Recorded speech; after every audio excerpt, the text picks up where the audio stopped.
show personal, all the reasons he gives on why he doesn't want to fight. In the second chapter, Krishna takes great lengths to, and in the second chapter, the turning point is that Arjuna says to Krishna, Shishyasteham Shadiman Tvam Prapannam, that I am a disciple, I am a soul surrender now, can you please instruct me? And Krishna instructs the difference between body and soul. Up till the verse number 30 of second chapter, Krishna takes a very logical, analytical, and he doesn't involve any philosophy. He just gives very simple examples that anybody can easily relate to understand that I am not the body but the soul or the Atma that pervades this body. In the second part of the second chapter, the theoretical knowledge is not sufficient. As Krishna mentions, one still has to undergo birth in this world because one has unlimited karmic reactions that are still due. And towards that end, Krishna mentions that how by performing Nishkam Karma Yoga, or activities that one performs out of obligation only, not expecting any results, then one slowly comes to the point of being very steadily intelligent, sthita prajna, which is mentioned in the second chapter, where Arjuna asks the qualities of a person who is sthita prajna, and Krishna mentions that from 657 onwards till the end of the chapter. And the second chapter ends with Esha Brahmi Sthitik Partha Ainam Prapya Vimuhyati Sthitpasya Mantakali Brahma Nirvana Muchati. He says for a person who is situated in this very steady consciousness, then at the end of life, he can attain to the kingdom of God. So that is what is mentioned. But that is still not enough, because in the third chapter, Arjuna says, I'm really confused. In the second chapter, consisting of 72 verses, at one point you said you have to take shelter of buddhi or intelligence, and other places you mentioned you should fight.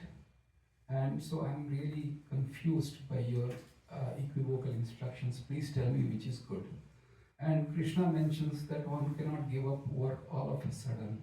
You cannot just say that I have sat in the Bhagavad Gita class, I realize I am an Atma, then let me go back to work on Monday morning and say to my boss, thank you, I'm quitting. Or say to your spouse or family saying that that's it, you are all Maya or illusion, let me walk away. It is not possible to immediately, because this world is being a place that I have taken birth since time immemorial. The world is a very comfortable place. Even though it is for a nature, for an Atma or a soul, it is completely foreign. You still get used to it. You just like one example is, you stay in this country long enough, you will have a lot of difficulties you face, but you get used to it. Yes or yes. You should ask those who are long timers who have been here. They go, yeah, this is no heaven, or this is not the land of milk.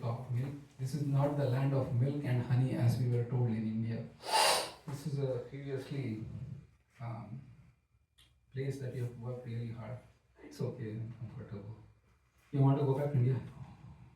So, यहाँ भी मार खा रहा हूँ, लेकिन I'm happy. So, because the soul has been in this world since time immemorial, it is not easy just to give up the propensities to not work. And Krishna says that you have to work, but you have to work in such a way that your work is non-reactionary, which means that you perform your activities for Vishnu, which doesn't have any reactions. And then Krishna talks much about how in the beginning of creation there were the human beings that were created along with sacrifices, and the demigods and the human beings were in a constant state of cooperation. The human beings on earth would perform sacrifices for the demigods, and the demigods would give whatever was necessary for a prosperous and happy and healthy life. But that is the program if you still want to continue in this world. But if you want to overcome this world, then Krishna offers another primary instruction in the third chapter, and that is what we are talking about in verse number 30. We'll do a few verses and then we can cover. Kindly repeat after me. Mai sarvani karmani Maya sarvani karmani sanyasyadhyatma chetasa sanyasyadhyatma chetasa nirashir nirmamo bhutva yudhyasva vigatajvara.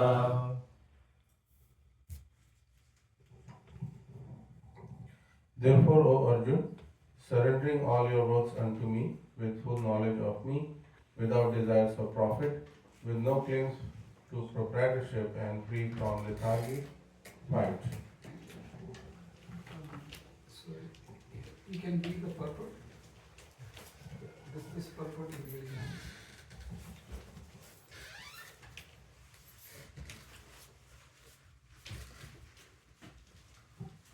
Hare Krishna. This verse clearly indicates the purpose of Bhagavad Gita. Can you repeat that line, please? This verse clearly indicates the purpose of the Bhagavad Gita. The Lord instructs that no one has to become fully Krishna conscious. One has to become fully Krishna conscious to discharge duties as if in military discipline. Such an injunction may make things a little difficult. Nevertheless, duties must be carried out with dependence on Krishna, because that is constitutional position of the living entity. The living entity cannot be happy independent of the cooperation of Supreme Lord, because the eternal constitutional position of the living entity is to become subordinate to the desires of the Lord. Arjuna was therefore ordered by Sri Krishna to fight as if the Lord were his military commander. One has to sacrifice everything for the goodwill of Supreme Lord and at the same time discharge prescribed duties without claiming proprietorship. Arjuna did not have to consider the order of the Lord, he had only to execute his order. The Supreme Lord is the soul of all souls. Therefore, one who depends solely and wholly on the Supreme Soul without personal consideration, or in other words, one who is fully Krishna conscious, is called Adhyatma Chetas. Nirasi means that one has to act on the order of the master but should not expect fruitive results. The cashier may count millions of dollars for his employer, but he does not claim a cent for himself. Similarly, one has to realize that nothing in the world belongs to any individual person, but that everything belongs to the Supreme Lord. That is the real purport of Mai, or unto me. And when one acts in such Krishna consciousness, certainly he does not claim proprietorship over anything. This consciousness is called nirmama, or nothing is mine. And if there is any reluctance to execute such a stern order, which is without consideration of so-called kinsman in the bodily relationship, the reluctance should be thrown off. In this way, one may become vigata jvara, or without feverish mentality or lethargy. Everyone, according to his quality or position, has a particular type of work to discharge, and all such duties may be discharged in Krishna consciousness, as described above. That will lead one to the path of liberation. Thank you. Any questions, reflections before we continue? We'll do a few more verses. 31. Thank you. And we will not do purpose. That is a nice purpose. 31. Ye me matamidam nityam anutishtanti manavaha shraddhavanto nasuyanto muchyante tepi karmabhihi.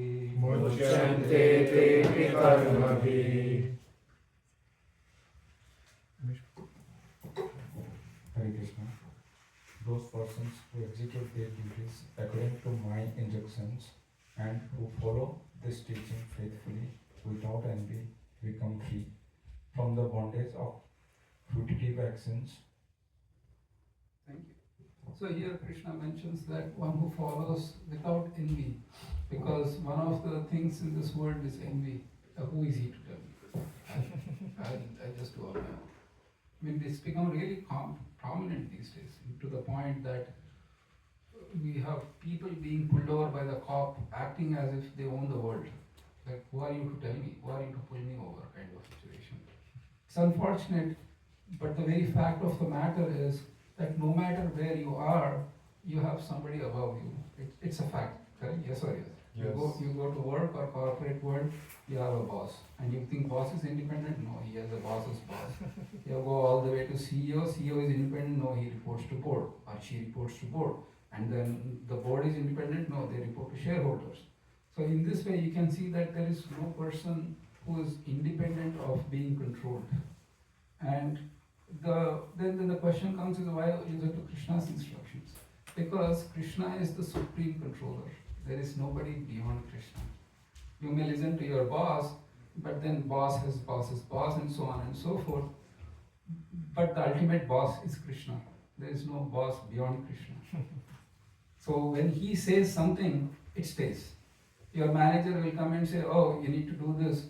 But your manager says, no, you told him that, but it doesn't work. So you have to negate. And okay, you are in tight spot, what can be done? You have to go and do it. But when Krishna says something, there is nobody who can come and say to Krishna, oh, what you said cannot happen. Because he is the supreme absolute truth. In fact, it is mentioned in Bhagavatam, the sun, the wind, everybody goes around in fear of Krishna. It is the fear of Krishna that makes the wind blow. It is the fear of Krishna that sun is carefully doing their duty. It is the fear of Krishna that Yamaraj, the superintendent of death, is going around. Everybody is completely subordinate to Krishna. Ekala Ishvara Krishna Arashvara. This is mentioned. And Krishna himself says in the Bhagavad Gita, when we come to the 7th chapter, he says, Mataha paradaram nanyat kinchidastidam India. There is no truth superior to me. And he says that from me everything comes. I am the controller of everything. And Krishna is very clear and emphatic.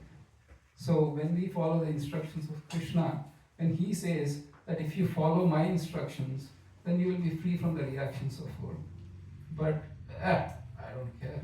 Well, Krishna says you don't care, then what will happen? In the next verse it's mentioned.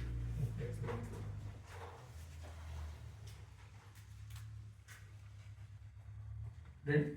Yes. Etve tad abhyasuyanto Etvaitadabhyasuyanto nanutishtanti me matam nanutishtanti me matam sarvajnanam vimudam stan sarvajnanam vimudam stam vidhinashtan achetasah vidhinashtan achetasah. Hare Krishna. But those who, out of envy, disregard these teachings and do not follow them regularly are to be considered bereft of all knowledge, befooled and ruined in their endeavors for perfection.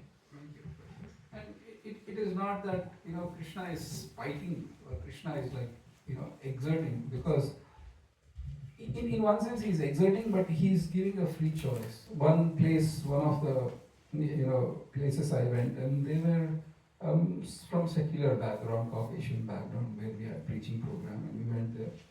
And he said okay, what happens if you don't believe in God? And because they came from the world where if you believe in God, you will be eternally in heaven, and where if you don't believe in God, then you will be eternally in hell. Okay, what is your answer? Because I came from that background, and he wanted to trap me with the question. And I said, if you don't believe in God, you just continue as you are. What do you mean? Well, you are in this world. You have been born in this world. You have got a body. You didn't get a choice on what body you will get. You continue like that in the next birth. In the next birth, you will get ant's body, you will get dog's body, demigod's body. You will get some sort of body. But life will keep on going like this, and that's what happens without you believing in Krishna. But the goal is that you at least kind of in the human life understand, why am I here? What is the purpose and how to get out? And that is the supreme benefit of this, by following the instructions of Krishna to get out. I mean, one other thing is, if you are a prisoner in the prison, and the warden says, okay, you need to do this to get out of the prison, will you follow it like with complete faith or not? Yes. Otherwise, like, hey, who are you? I don't care. I don't follow. You'll stuck in the prison. So, if you don't follow Krishna, you'll be stuck in the prison of material world. Again and again, you will take birth. And some people say, I am good. Well, if you are good, then please be good. I mean, I can't help. I can't help. Seriously. Once Srila Prabhupada was approached by a person in London, and he was like, Swamiji, I heard that if you're not careful, you can be a dog in the next life. And I don't mind being a dog in the next life. And Prabhupada said, you have my full blessings. What will the acharyas do? The acharyas won't waste time with those kind of mentality of people. What can be done? Because please understand that everybody is in the modes of material nature, and that modes are controlled by Krishna. You are part and parcel of Krishna. You are being pushed and crushed and whatever by him. All we can do is help you inform, and it's up to you whether you want to take it or not.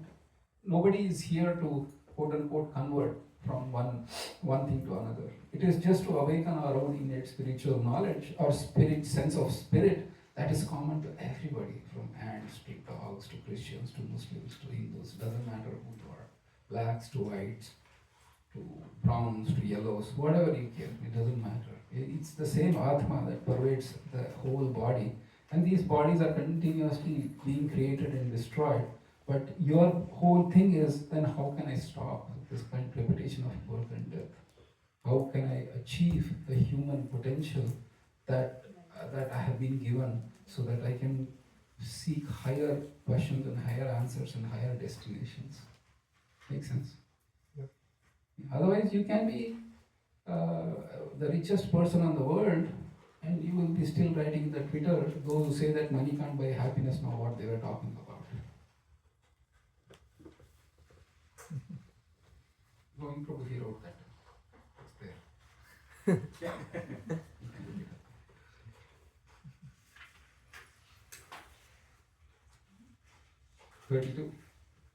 33, sorry.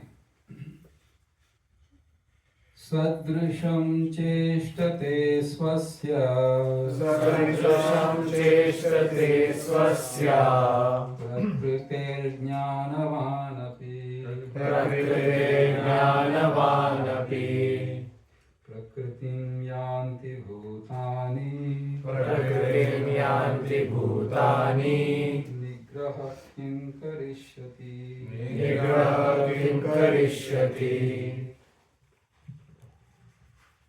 Even a man of knowledge acts according to his own nature, for everyone follows the nature he has acquired from the three modes. What can repression accomplish? We'll read few verses. It might seem that this verse seems really strange. Krishna is saying, if I am an alcohol and I just drink every night and fall on the road in the gutter, what can repression accomplish? Because that's me. And people can actually misuse this verse of Gita by saying that I don't need to do anything. But here is the answer to that question. Please understand that the chapter we are in is Karma Yoga. Karma Yoga means a person who says, I will do what I want to do, but I will offer it to God, because I cannot control my nature to not do this. And Krishna is saying, if you are in that mode, then even if you try to repress yourself, you will not be able to repress. Artificially you might for some time, but then your nature will come about and you will act anyways. Because he says in the 18th chapter of Bhagavad Gita, he says to Arjuna, Krishna says, out of sense of false ego, you are declining to fight, but nevertheless your nature as a warrior is to fight, you will anyway fight. He says in the 18th chapter. It's a very interesting, actually we'll see if I can find that verse. It's an interesting verse.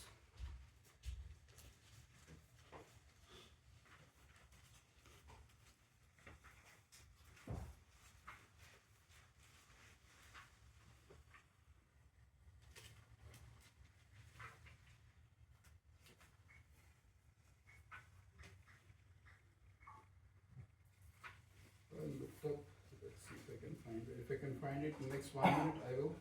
Otherwise,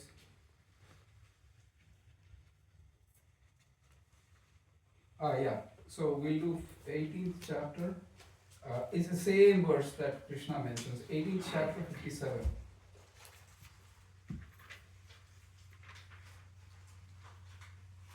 It's beautiful verses.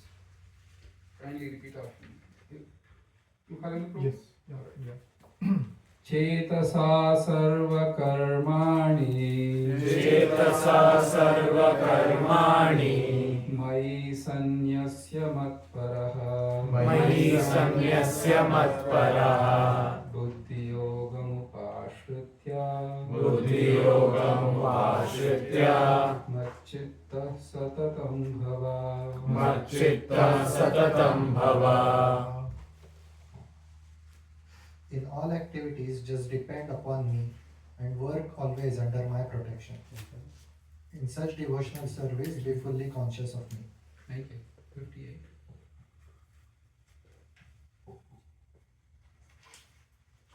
मच्चित्तः सर्वदुर्गाणि मच्चित्तः सर्वदुर्गाणि मत्प्रसादात् तरिष्यसि मत्प्रसादात् तरिष्यसि अत चेत्त्वमहङ्कारान् अथ चेतम् अहङ्कारान् न श्रोष्यसि विनङ्क्ष्यसि न श्रोष्यसि विनङ्क्ष्यसि.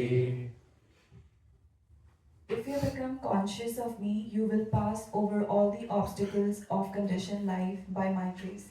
If, however, you do not work in such consciousness, but act through false ego, not hearing me, you will be lost. Here, exactly the same thing Krishna has mentioned. If you don't follow my instructions, then you will be lost. Because my false ego is, it dictates I am good. If you are having issues, you can sit in the back. No, Good? Okay. So my false ego says that, who is God? I will do on my own. Then Krishna is saying you will be bewildered because your false ego takes you into very, very wrong directions. Right? If your false ego is perfect, then nobody should be making a mistake. Yes or yes? Nobody should be in a bad relationship. Nobody is in a bad job, in a bad spot, in a bad health situation, because everybody know. But false egos directions are very dangerous. Please don't take it. Krishna himself is mentioning. 59. But if you still do false ego, then Krishna is saying again same things. Yadahankaramashritya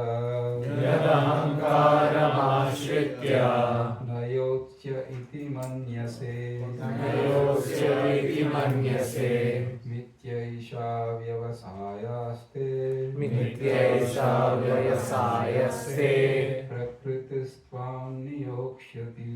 प्रकृतिस्वां नियोक्ष्यति. If you do not act according to my direction and do not fight, then you will be falsely directed. By your nature, you will have to be engaged in warfare. Thank you. Next verse. Krishna is saying what? You have to be engaged in Warfare.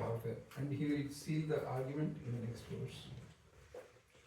स्वभावजेन कौन्तेय स्वभावजेन कौन्तेय निबद्धस्वेन कर्मणा निबद्धस्वेन कर्मणा कर्तुं नेच्छसि यन्मोहात् कर्तुं नेच्छसि यन्मोहात् करिष्यस्य वशोऽपित करिष्यस्य वशोऽपित. Under illusion, you are now declining to act according to my direction. But compelled by the work born of your own nature, you will act all the same, O son of Kunti. Isn't this beautiful? That Krishna is saying you will act anyways. You will be forced to act.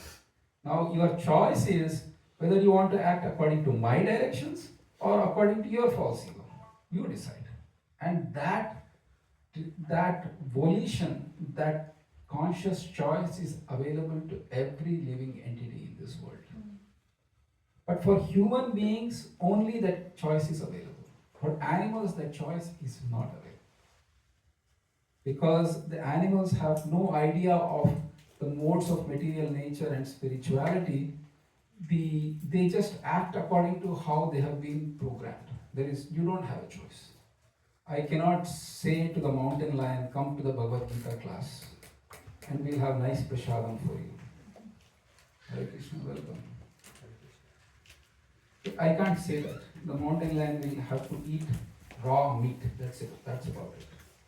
But in the human life, I can actually have the choice whether I can follow Krishna's instructions or I can just follow my false ego. Make sense? Yes. So that's the whole idea there then would be, then it's better to follow Krishna's instructions. Because, and logically speaking, I tried my own instructions. I tried my own mind, I tried my own false ego, and I'm happy or miserable just by trying on my own. Not miserable, unhappy, insecure, so on and so forth. Sometimes you are unhappy, sometimes you are happy. But if you are following Krishna's instructions, you will be eternally happy. So far, so good. Questions, comments? Yes? Prabhu, but if you are engaged in some service or some activities which are not aligned with Krishna consciousness, for example, you are working as a butcher, but you are still a bhakta. Of course, at the moment you cannot change the profession. So how do you still serve in, to Lord? Because it's conflicting with maybe like eating non-veg is another example. So. Krishna will never give instructions that you cannot follow. Let's take the example of butcher. Now, there was a story in the Puranas that is mentioned. Narada was walking through a forest, and what he saw was a very ghastly scene. And the scene was that there were many animals that were shot with the arrows. And unfortunately, the arrows did not kill them. They were shot in such a way that the arrows were lodged in their bodies. They were writhing in pain, terrible pain, but they were not dead. And they couldn't do anything else also. They were paralyzed in one extent. And he saw this for some time that he walked. Narada was shocked. He said, who would do this? Then a hunter came from behind the tree and was very proud of his artwork, if you can call that. He said, it is me. With great pride, he said, this is me. I caused the situation. Narada said, then why don't you kill them completely? Why do you actually half kill them and let them writhe and suffer in such terrible agony? And that hunter said that this is how I have been taught, and I take great delight in making sure that I don't kill them completely, and when they suffer like that, I get great pleasure and delight. And Narada, actually, he said, you have no idea what awaits you. And he was, through his mystic power, showed that hunter Mrugari, at as many animals as you've killed, they are all waiting for you so that they will kill you, half kill you exactly like you kill them, and you will be writhing in pain for as many animals that you have killed. And Mrugari is shaken to the core. This is the beauty of the spiritual life, and more importantly, the association of devotees, that a low-class hunter is immediately, by the power of Narada, able to realize this truth. Otherwise, in that low level of consciousness, you can't even imagine, you can't even know. And even if Narada showed him, he would say like, whatever, I don't care. So you can see the power of Narada here, that he was able to realize, my goodness, what am I doing? What have I been doing? And then he says to Narada, please save me from this terrible predicament that awaits me, this terrible hellish living and hellish conditions that I have to endure in future. Please tell me what I can do. And Narada says, you should break your bow. And then he says, if I break my bow, then how can I survive? Because this is all I know. This is all I can do. This is all I'm capable of. This is all I'm trained for. And then Narada said, don't worry, I'll take care of you. Food will be supplied, but you have to stop this immediately.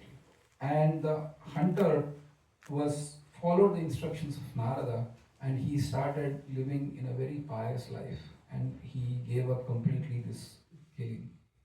And few years later, Narada and his friend Parvata Muni were going along, and they said, "Oh, here is your disciple, hunter disciple, ex-hunter, who is a disciple. He's living here. Let's go check on him." And as they went check on him, this hunter Mrigari actually saw that his spiritual master was coming in from a distance, and with great eagerness he ran out, and he wanted to meet them. He wanted to offer obeisances to them and greet them, and so on and so forth. But as he was walking, then there were ants. There were ants on his path. Then he became really careful. He started taking his towel and making sure that the ants will be cleaned, so that they wouldn't be killed by his walking. The point I am trying to make is, if you are a butcher, there are many ways. If you give up your profession for the sake of the Lord will maintain you. It is possible. It might not be immediate, but you can do that. It is definitely a possibility. You can get out of it. There's so many in this country. There are so many slaughterhouses. Do you think that people are working or living only in slaughterhouses? There are people who are able to do it. So it's a question of your conviction, saying that I cannot put myself on such a risky behavior that I will condemn to hellish planets. You can't do it. There are some basic minimums. I'll tell you one more example. If you are hating a person, will you kill him? You know the consequences of killing that person, correct? You will actually do something to make sure that the situation is arranged. You will either leave that home, if it's a neighbor that I'm serious, you will leave that home, or you will talk out with that person. You will do something so that I will not degrade myself or go to jail, correct? Yes or yes? Even though it may be a terrible thing. So, if one does for Krishna, then Krishna will protect you. Because I am doing it for Krishna, I am doing it for my own self-welfare, Krishna will protect you. I haven't that much faith. Eating meat is pretty simple. You can do it. It is not a difficult thing. I mean, people born here who have been raised here, they become vegans and vegetarians and so on and so forth. So that shouldn't be a difficult thing. Whether your profession goes, you can always have options. If you can pray to Krishna saying that, I don't want to be in this situation, doesn't he help you? So yes, we can take that strong stand saying that certain things, nope, I'll not do it. If I am running a liquor store, for example, initially you might really be saying, how will I live? But that austerity actually will bring great peace. Otherwise, you are able to see every day the same repeat customers coming in, destroying their health. Internally, you might having money, but it will make you lose your peace. Do you really want to do it? I can't answer for anyone, but if you have faith, you will just say, no, I will not do it. Hare Krishna. More questions. As I mentioned, these questions are what keeps it alive. But if you don't have questions, we'll do a few more verses from Gita. Third chapter? Yes.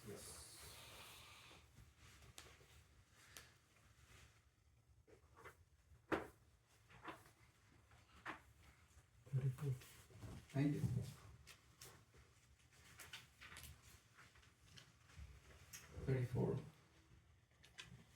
I'll go slow on this verse. You guys approach. Indriyasyendriyasyarthe Indriyasyendriyasyarthe ragadveshau vyavastitau ragadveshau vyavastitau tayornavashamagachet Tauhyasya paripanthinau. There are principles to regulate attachment and aversion pertaining to the senses and their objects. One should not come under the control of such attachment and aversion because they are stumbling blocks on the path of self-realization. Thank you. So attachment and aversion can be regular, normal, and healthy. But it can take some very extremes. And Krishna is saying that when you sway in those extremes, that's a problem. It's like, I'll give a simple example. When there is a romantic affair between a man and woman, initially the man will say to the woman that I can give my life for you, and things don't work out, I'll take the life for you. So don't be under these extreme attachments. Krishna is saying, don't do that. Don't do that. Right? And that those are the stumbling blocks. One should be somewhat detached from this world. Questions, comments, concerns? I promise you, no question is yes, Ramya. So, attachment with family kids, is that wrong? Or where do you draw the line of like when does it become over attachment or over aversion in a normal? So, in the earlier verse that we read, Nirmamo Nirashir Nirmama, which means I am not expecting anything, neither are these mine. We give enough attachment to our affection for the sake of maintaining them, but the realization is they don't belong to me, I don't belong to them. We all belong to Krishna. Somehow in this world, this particular life, we have been brought together, and eventually we'll be separated. So I'll do the needful. I'll do the best I can to maintain this. Is that helpful? That's helpful, but it's very difficult to follow. It will come through practice of yoga. The reason it is difficult to follow is because my awareness of God doesn't exist. I think I am the center of the universe. I think that everything that is related to my body is mine. And I should be doing it. But when you become God conscious, then slowly the realization dawns on you that everything belongs to God, including me. Then you will get certain positives and certain negatives. The negatives is, why should I work for these people? Anyway, they don't belong to me. But the idea is that you are the caretaker. Yeah, that's your duty. Then the other thing is, you won't be too much in anxiety because, what will happen? What will happen? Like, if your child goes to school, or if the child is little older, she goes to India, like, what happens? Krishna will take care. It's okay, I can do the best I can to train. That's about it. What else can be done? So it will give a certain sense of detachment and certain sense of calm.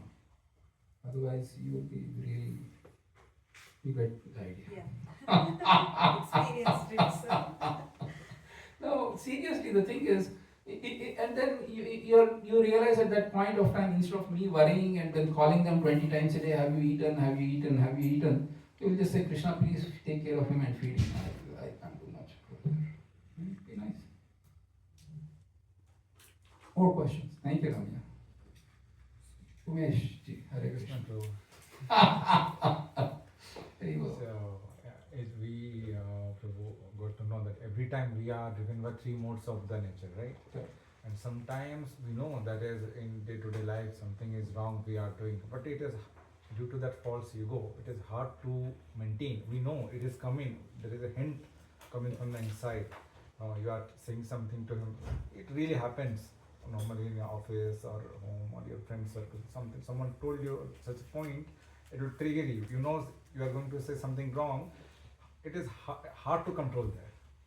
So means again we are at what we will say. We are controlled by the nature again. It is really difficult to do that. So I'm a little bit confused there. So can you give me some few verses? Give me some time, because exactly that is what Arjuna asks in the next verse, two verses. Why the example, Prabhuji, for an example, let's say recently I went out. So due to this jet lag and all, let's say I'm doing some puja and every day, but on that day I am unable to do. But I got a hint from inside that no, I have to complete this. Every day I'm doing it, but on that day I failed. So it is kind of I say this is simply kind of laziness. Okay, so I will withdraw. I will not ask you for waiting for the question, because that question, you are such a pious soul. The question is for a very different kind of characters. So please understand that the intention matters, and Krishna actually takes the intention behind your puja. I have a question. In that case, would you do the puja or would you do your rituals for a very short but sweet, but long and unsweet? Which one is better? Because I'm jet lagged, I have to do this. Okay, I should come from inside. Though but then I can't do for a long time. Can I do for a short while? So Krishna sees that intention. So one has to see, one has to do it with that particular intention of pleasing, even though if it is short.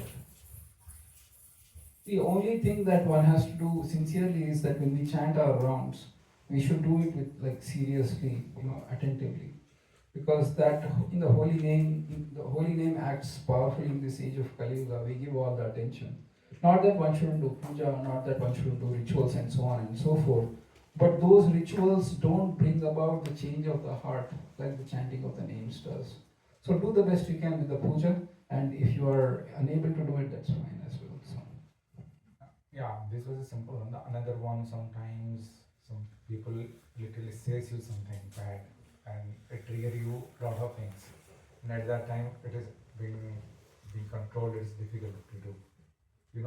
I may speak you may control for let's say 1 minute, but sometimes it comes, then you'll again you come to the square one.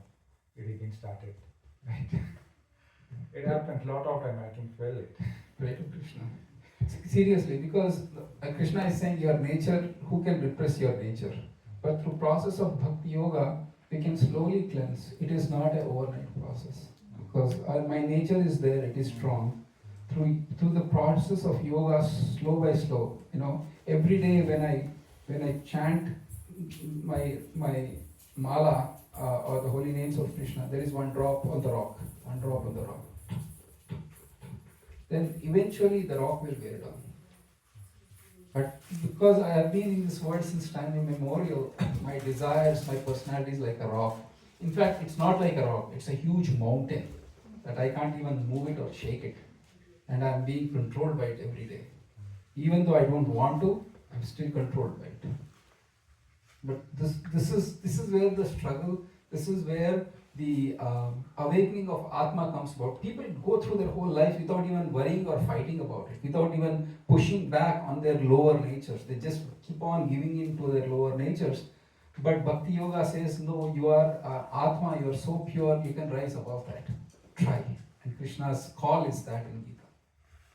And few more verses, it is really nice that we will discuss that. Good? More questions? Because, alright. Text 35. Shreyan swadharmo vigunaha paradharmat swanutishthata swadharme nidanam shreyah paradharmo bhayavaha.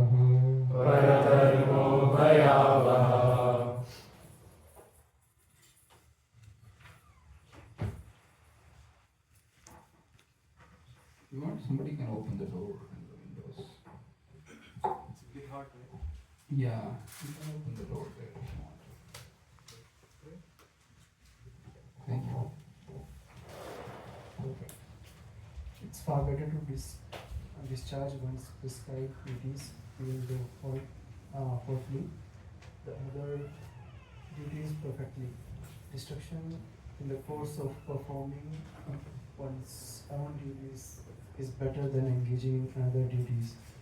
And for to follow another's path, it's dangerous.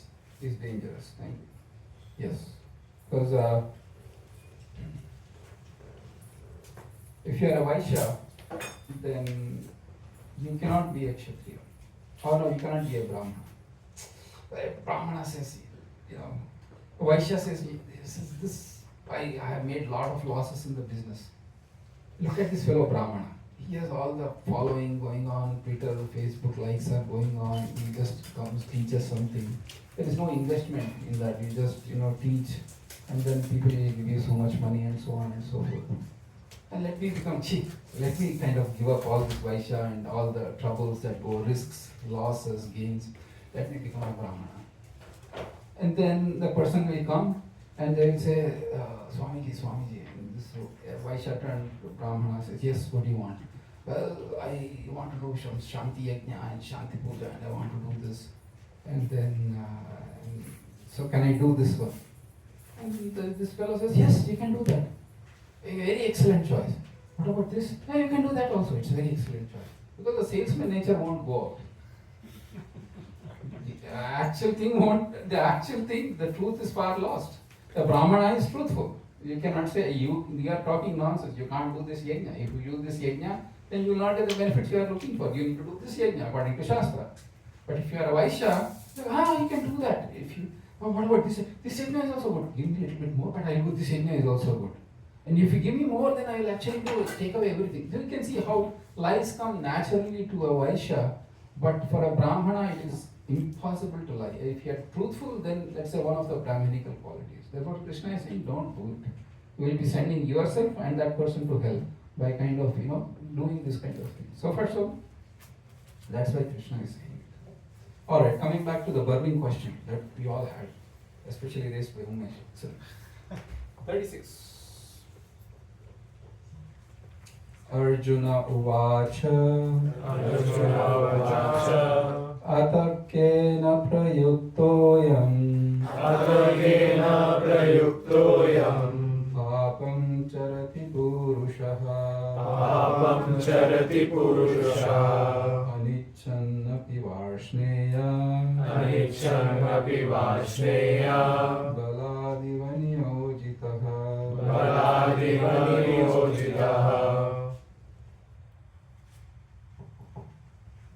Arjuna said, O descendant of Rashni, by what is one impelled to sinful acts, even unwillingly, as if engaged by force?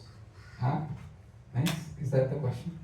Who is making me act in a sinful way as if impelled by Force. Who is forcing me to act? Because this is a question that will confound a lot of people. Bhagavan is doing me. Bhagavan is making me act. So Bhagavan should get the results. Bhagavan is saying, sorry. You want to know what Bhagavan says in this? Because this is a common thing. Bhagavan ne karwa diya. This is not me. I have no thing. Right? Sometimes people say. And because if you have done something wrong, you need an excuse. You need to shift the blame to somebody else. Ultimately, who is else? Bhagavan ko blame karo. Because he is not there to defend and nobody can say no. So what does Bhagavan say? That I partake your sin?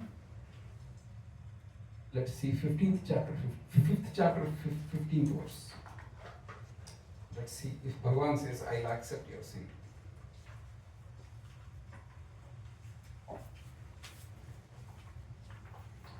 Yes. Alright.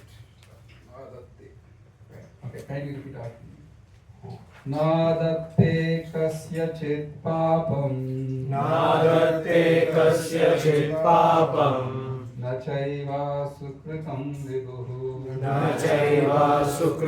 vibhu ajnanavritam jnanam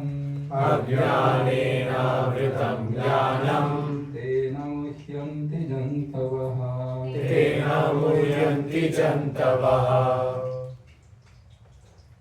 Nor does the Supreme Lord assume anyone sinful or pious activities. Embodied beings, however, are bewildered because of the ignorance which covers their real knowledge.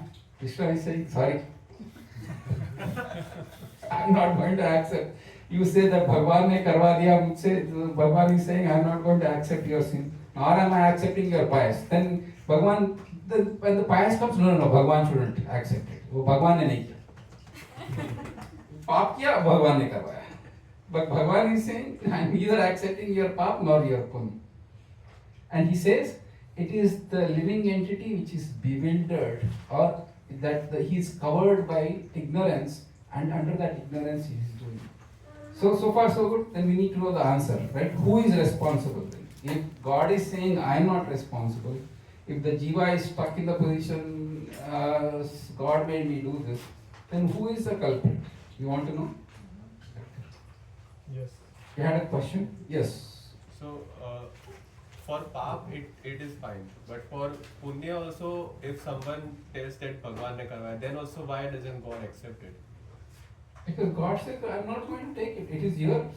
But then we say that... because, अरे पुण्य आप ले लो, तो then पाप भी आप ही ले लो फिर.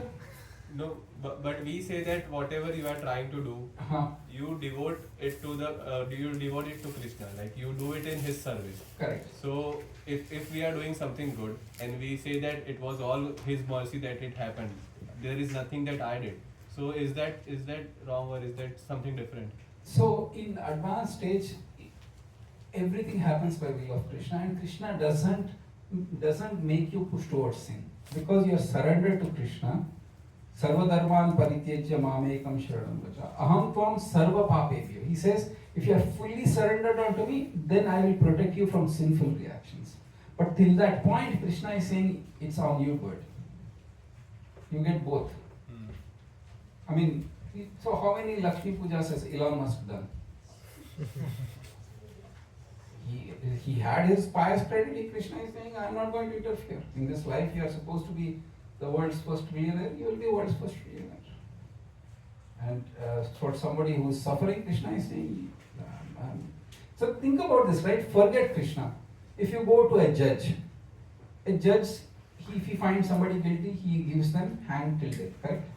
And if somebody he finds, he says, okay, pay that corporation, pay $300 million. The judge is not saying, give me a cut of $3 million and then, give me also injection with that. I'm not participating, I'm nothing to do with this. So Krishna is being a judge, that's all he's saying. I've seen you do this, I've seen you do this, you do it. But then the question comes is, then why pap? Punya is great. Punya means there is no debate. But why pap? Pap ka atka hua problem hai. Because you know what? Because of the sins, I'm suffering. And then who is accountable? Who is the culprit? It's a very good question to know, and Krishna answers it. Because Arjuna asks this question, Atakena Purushoyam, Papam Charati. He says, by what does a person engage in sin as if being pushed by force? So far so good? Yeah, it's good to know these things. Text 37. Thank you much. Shri Bhagavan Uvacha. Shri Bhagavan Uvacha. Kamaesha Krodesha. Kamaesha Krodesha. Rajo Guna Samudbhavaha. Rajo Guna Samudbhavaha. Mahasham Mahapapma. Mahasham Mahapapma. Vidyenam Iha Vairinam. Vidyenam Iha Vairinam. The Supreme Personality of God had said, it is lust only, Arjuna, which is born of contact with the material mode of passion and later transformed into right, and which is the all-devouring sinful enemy of this world. Thank you. All right, let's see what is more. This four-letter word seemed to have shaken people up. Let's see what more Krishna says about this. 38. Yes, sir? Yes. Dhumena vriyate vahnir. Dhumena vriyate vahnir. Yata darsho malena cha. Yata darsho malena cha. Yatodena vrito garbha. Yatodena vrito garbhas. Tatate negamavritam. Tatate nevamavritam. As fire is covered by smoke, as a mirror is covered by dust, or as the embryo is covered by the womb, the living entity is similarly covered by different degrees of this lust. So Krishna answers three. So basically, smoke covered by fire. So still you can make it work. I mean, there is smoke, but the cooking can still go on, correct?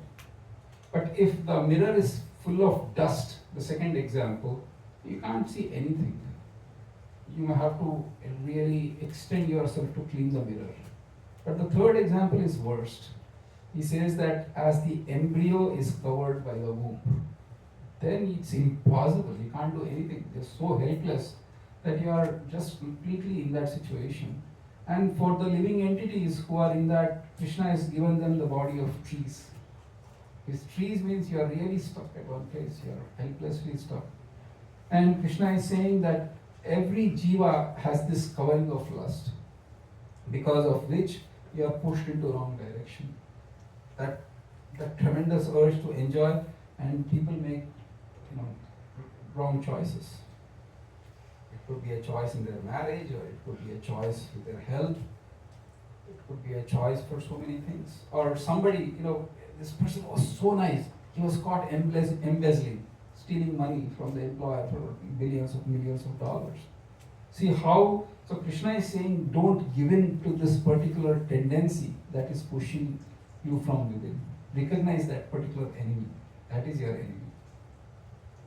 Nitya Vairinam. It's not like enemy for one day. It's like eternal enemy. Overcome that. We'll see what else Krishna says. So far, so good? Yes. Yes. All right. Text 39.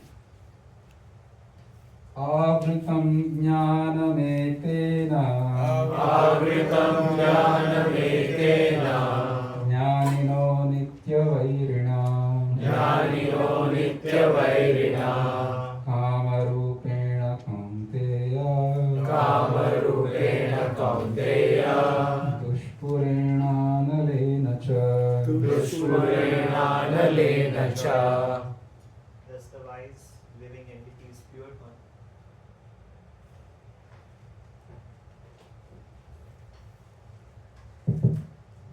Thus the wise living entity's pure consciousness becomes covered by his eternal enemy in the form of lust, which is never satisfied and which burns like fire. Yeah, people will say, "Hey, what's the problem?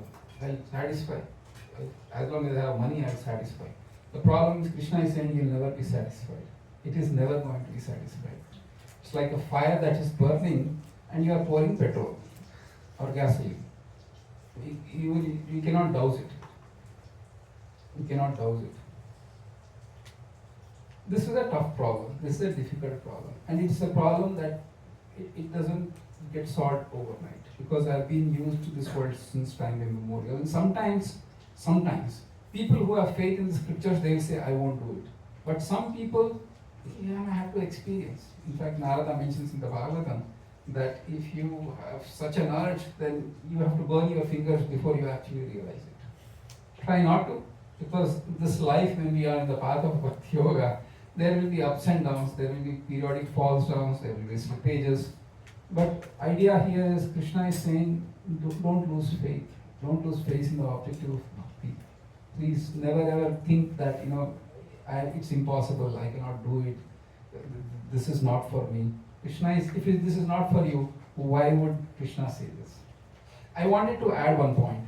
Earlier I talked about 18th chapter verse where Krishna said, now you are declining because of false ego, but because you are the warrior, you will anyway fight.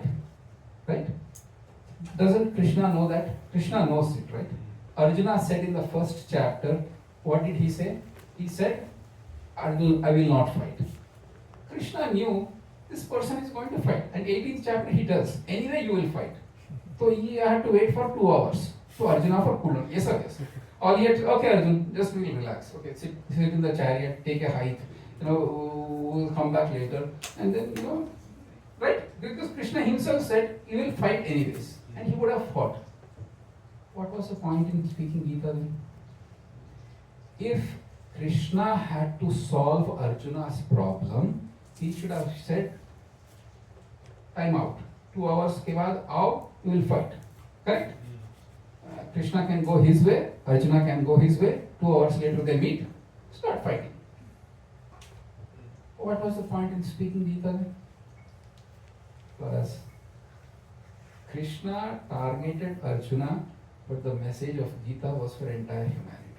Because entire humanity is suffering with this. So he used that, and Krishna inspired Arjuna to ask questions. Krishna replied, so that this knowledge will be helping the entire world. Right? Because logically speaking, one will ask, why did have to Krishna speak Gita when he knew that Arjuna will fight in 2 hours? He said, anyway, under your swabhava is such you have to fight, you will fight. You will be fighting helplessly. Krishna says the word avasho, means helplessly you will fight. Then what was the point in speaking Gita? Makes sense? So this is that valuable gem that Krishna gave, that we can make use of it. So far so good. Questions, comments, concerns? Alright, there are 3 more verses to get in this chapter. 40. Ready? Yes. Indriyani mano buddhir Asyadhisthanamuchyate etayvimohayatyesha jnanam avritya dehinam.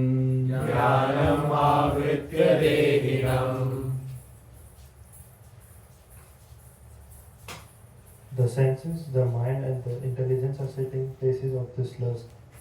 Through them, lust covers the real knowledge of the living entity and bewilders him. Thank you. So, it's okay. I will do whatever. Krishna is saying, if you do whatever you want to do, then your knowledge is covered. Your knowledge is never available to you. That the knowledge of my own Atma, I am deluding myself. I'll give a simple example.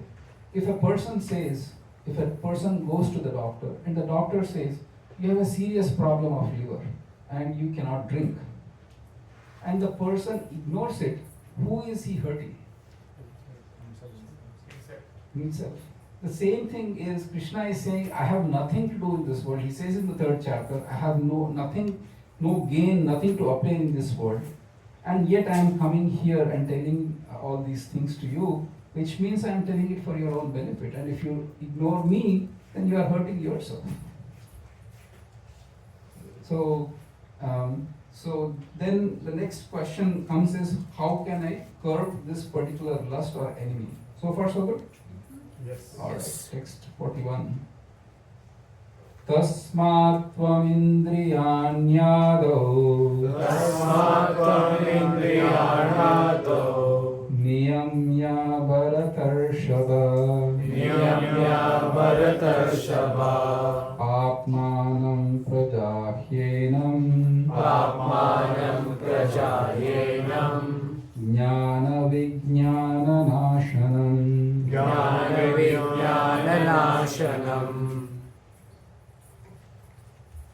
Therefore, O Arjuna, best of the Bharatas, in the very beginning curb this great symbol of sin by regulating the senses and slay this destroyer of knowledge and self-realization. Now you see why the rules and regulations come about. I do whatever I want to do. Krishna is saying, if you do whatever you want to do, that means that you are unable to curb this lust within, and that is then, what happens? The destroyer of knowledge. Jnana, vijnana, nashanam. So, therefore Krishna is saying you have to regulate your senses. This is where the rules of spirituality come about. The rules of spirituality don't come about that I hate myself, I loathe myself, I need to punish myself by kind of not enjoying life. Krishna is saying if you enjoy your life without regulation of senses, then you are destroying your own knowledge. So that is why he's saying one should regulate the senses. The rules don't exist to torture oneself or to kind of give a sense of abnegation. I just need to do it. No, because there is a higher reason why Krishna is saying. He's saying regulate the senses, not just don't have any sense gratification at all. I'll give a simple example. Our tongue likes to taste. So don't just say, no, I should eat just khichdi every day. Till the point you get bored, you'll take the Bhagavad Gita, throw it out of the window. Then go enjoy your life. Because Krishna is saying, by your nature you will be helplessly forced to act. So I want to enjoy food, but this saying I shouldn't, then the Krishna is saying don't do that. Get prepare the most delicious food that your tongue likes. But don't eat it first. Offer it to Krishna. So you are regulating your senses. You are saying, Krishna, this is not for my enjoyment. Oh, this is for my, technically I want to do it for my enjoyment, but you enjoy it first. First you enjoy it, then I'll enjoy it. So you can see how the act of offering food is just regulating the sense of tongue. That I won't taste first, but I'll offer it to Krishna. That's a simple practical way of regulating sense. Make sense? And then your question, sorry, I forgot your name. Can you? Vaishak. So basically you said, how can I stop eating meat? The way is that because I cannot offer it to Krishna, I don't want to eat it. I'm regulating my senses. I'm being a little disciplined. So that I can further advance in spirituality. Krishna is saying, you can't do both. I can't do unrestricted enjoyment, unrestricted spirituality won't come. You have to choose a path. Because this path means that I have to regulate the senses. Otherwise my enemy will get the ammunition to destroy me. Enemy is the list.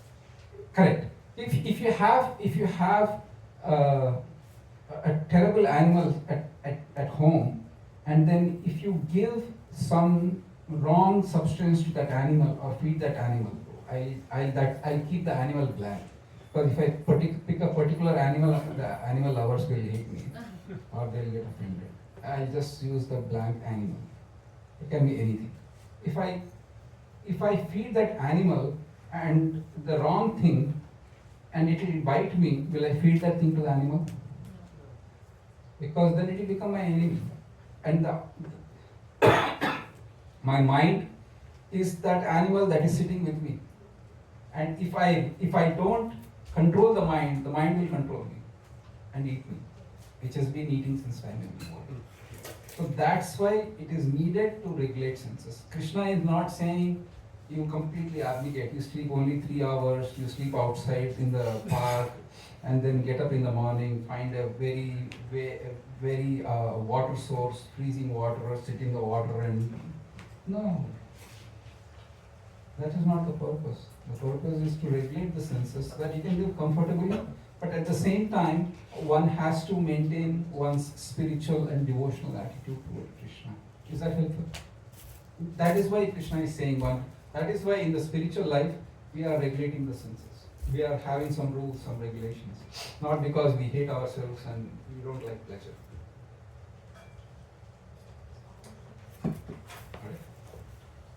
Goodness gracious, yes. So, but Krishna has himself told, with devotion if we offer, not meat, like anything like patram, pushpam, phalam, he will accept. Correct. But even in vegetarianism, there's segregation, this is tamas, this is rajas, this is sattvic food. Why does that then come even when we are vegan and when there are few things which we are not, like onion and suppose? With devotion when we cook and if we offer, can't we then take that? So the chicken eaters will say, can't I do that with chicken? And then we have open up this whole debate of vegetarian versus non-vegetarian. So basically, and the answer to that question is, vegetarian doesn't mean sattvic. Anything from plant-based doesn't mean sattvic. I don't know if I told you the story. Long time ago, many years ago when I came to this country, in the office they said, they got to know that I'm vegetarian. And the person said, oh, you're a vegetarian. Then you should have a beer, it's vegetarian. And what he said was true. There is no animal product in beer. But the thing is, every object or vastu in this world is symbol of a particular mode of nature, whether it is vegetarian or non-vegetarian. So knowing that and discriminating that is equally important. I mean, so this is vegetarian, you can have it, just like salad, you have tobacco leaves.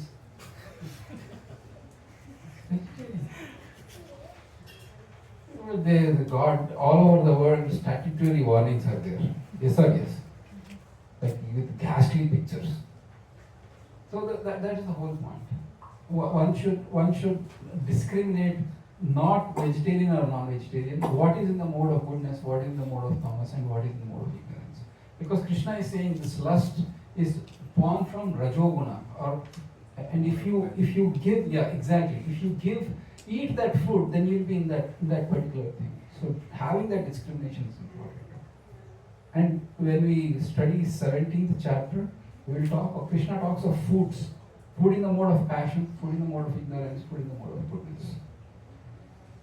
So Krishna gives that recommendation as well. Forget vegan.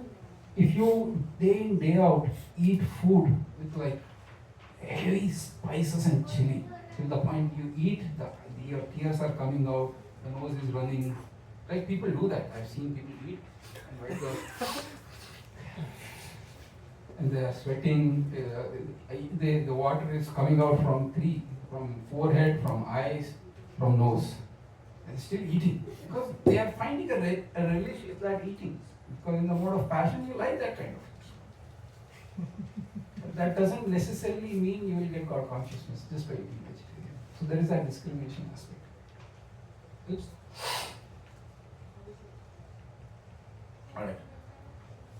We are at 8:30. Should we do like 2 minutes kirtan? Yes. Going through, can I do?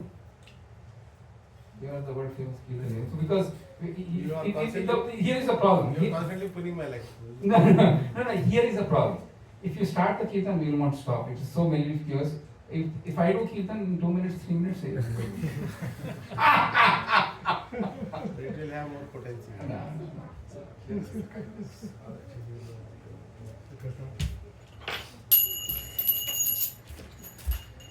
So we'll have kirtan for a few minutes, and then we can have the Ekadashi Prashadam. Which is another point. On Ekadashi, you cannot eat grains. Why? Because they are vegetarian. But the thing is, the scriptures say that sin takes shelter in grains on Ekadashi. So by eating grains on Ekadashi, you are actually eating sin. So these are that. Right.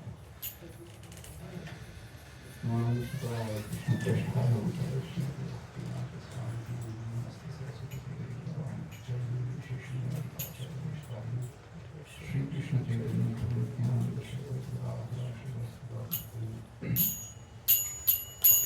Hare Krishna, Hare Krishna, Krishna Krishna, Hare Hare, Hare Rama, Hare Rama, Rama Rama,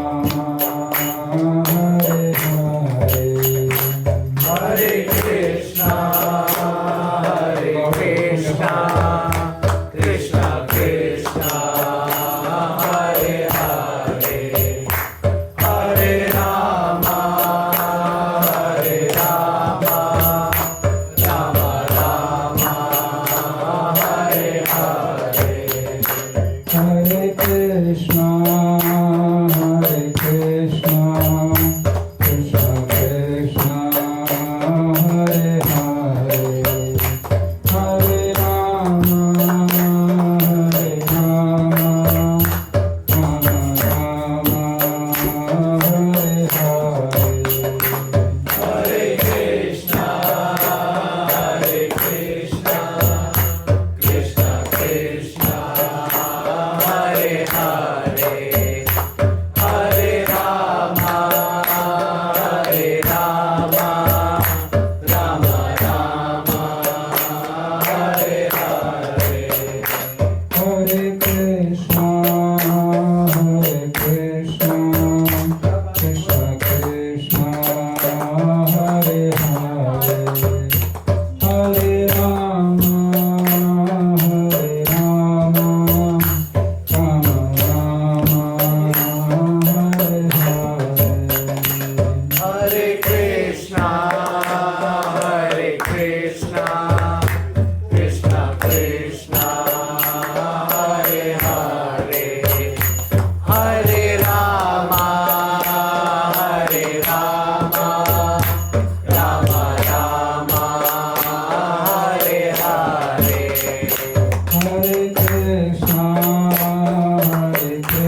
Prabhupada, Jaya Prabhupada.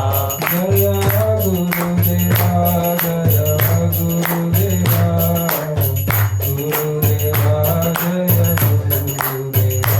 Jaya Gurudeva, Jaya Gurudeva, Jaya Gurudeva, Jaya Gurudeva.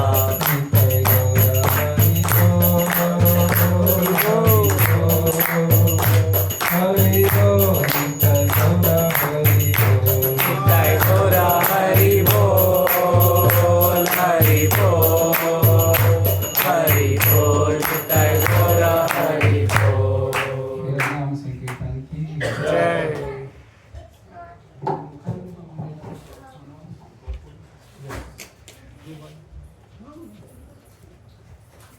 Hare Krishna everyone.